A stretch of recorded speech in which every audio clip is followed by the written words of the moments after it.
3.71. And he will be attending the University of California, Santa Cruz. Well, he will major in political science and aspire the profession of becoming a lawyer.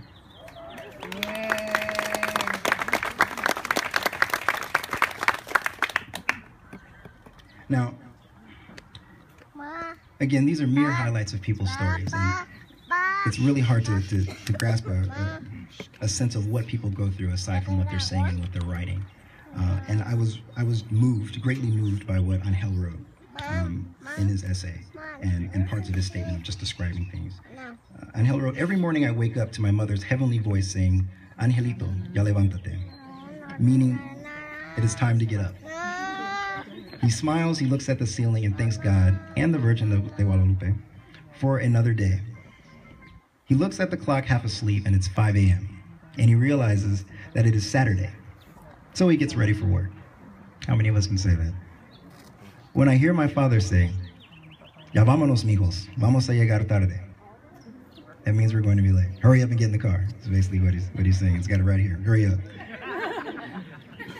Cursing on a Saturday morning, my father driving on my left and my brother in the back complaining that he is still sleepy, but he's relaxing, listening to the oldies on the radio, and he looks out the window to see that he's no longer in the deceptively beautiful city, but by Oceanside. He's now in Fallbrook, and there are miles and miles of open land filled with ranch life.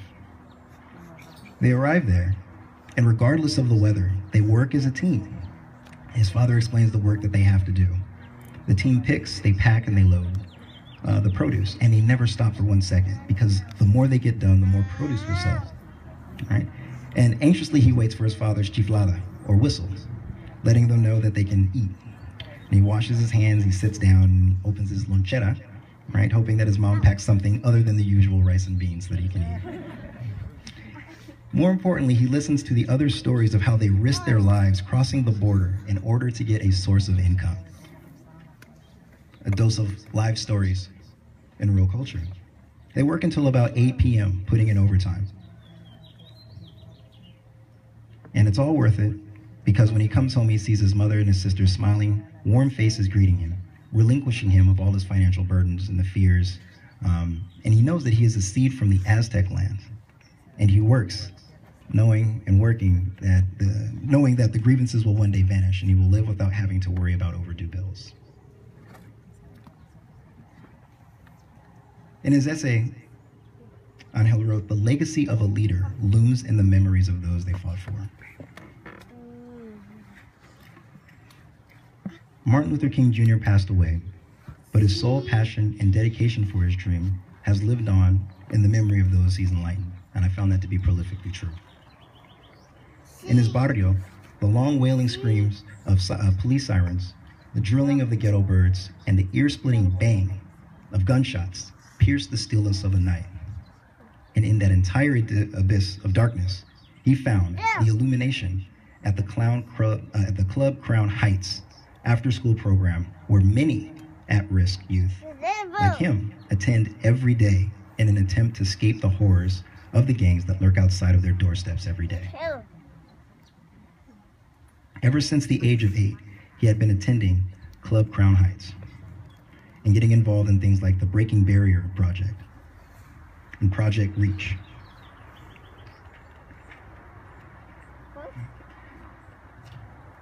Again, these are just mere snapshots of the things that Angel experiences and goes through.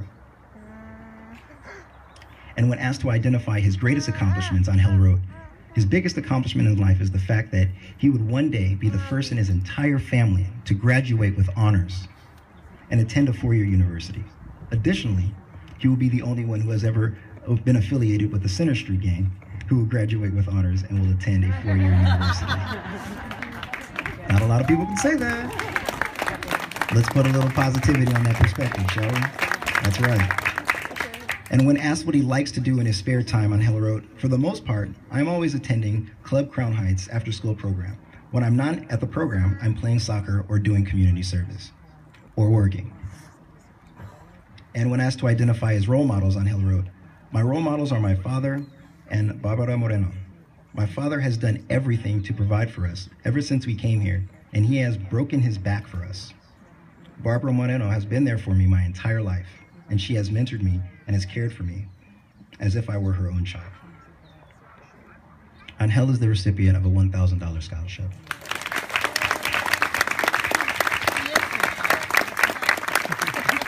Angel, please take your place up here.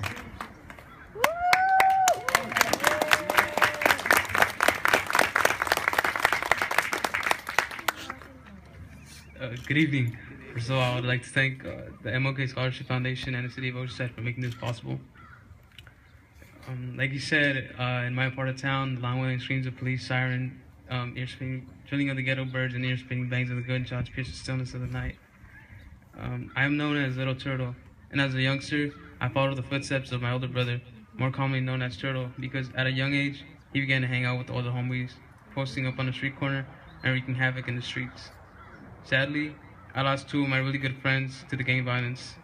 Additionally, I began to see my friends getting jumped in, committing crimes, and ultimately ending up in the federal detention center. Never falling to the persuasion of the homeboys reassuring me that I should be from the barrio, I chose a divergent path. Although I was told to hate those who saw me as an enemy, I never retaliated against those who offended me. While this was happening, I was never alone. The Club Crown Heights after school program was my light. Barbara Moreno and Francisco Flores have been my biggest supporters, and thanks to all their leadership training, community service, and undying love, I grew up into the angel standing before you today.